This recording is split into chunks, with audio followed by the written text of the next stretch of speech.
Welcome. Today I want to talk to you a little about the different parts of a PC board and how they relate to KiCad. When you are new to EDA or Electronic Design Automation, you're presented with a language filled with jargon. I want to try to explain some of that jargon to you today. I'll concentrate on naming and explaining the important parts of a printed circuit board. I think most of us are familiar with this board, and many of you will probably own one or two. So let's take a look at how the Arduino board works.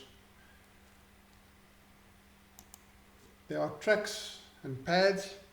There's the thin strips of copper that join component pins in the right places, much like individual wires. The tracks terminate in pads at the components, a larger area where the component can be soldered in place. Nets, or the rat's nest, is the pin-to-pin connection diagram that shows how all the signals are interconnected. KiCad builds the rat's nest from the schematic, and then you lay out the tracks in PCB new. The fill is this area around here. It's unetched copper. It may or may not be connected to parts of the circuit. It's very often inside inner layers, and it's normally connected to ground or one of the positive lines. In KiCad, these are called zones.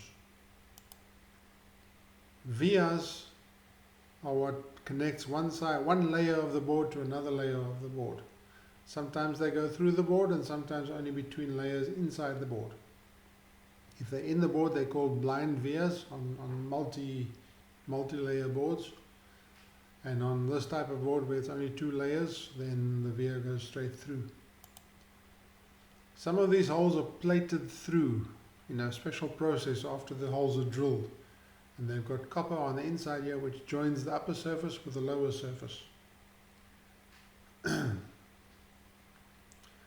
Non-plated through holes are like these ones here. They have no copper on the inside, and they're used usually for mounting components and mounting the board to outside devices.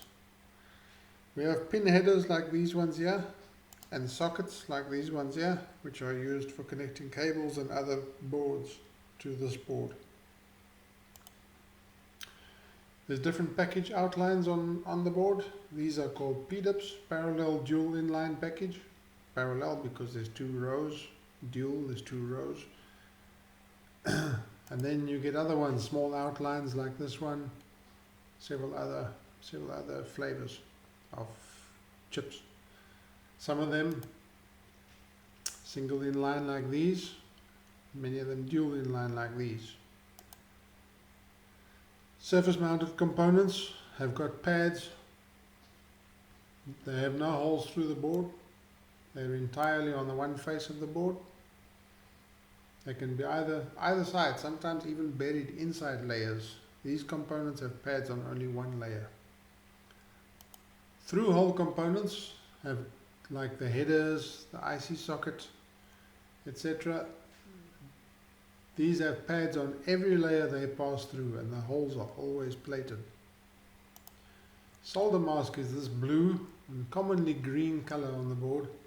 It's a protective layer that exposes only places where solder will attach components. It helps prevent shorts during soldering, and it protects the copper layer from damage while insulating the signals and fill from exposure. And finally, the silk screen is used by fabricators and users for information and component positioning. Often you'll see diode direction and chip orientation besides the text. Thank you for watching.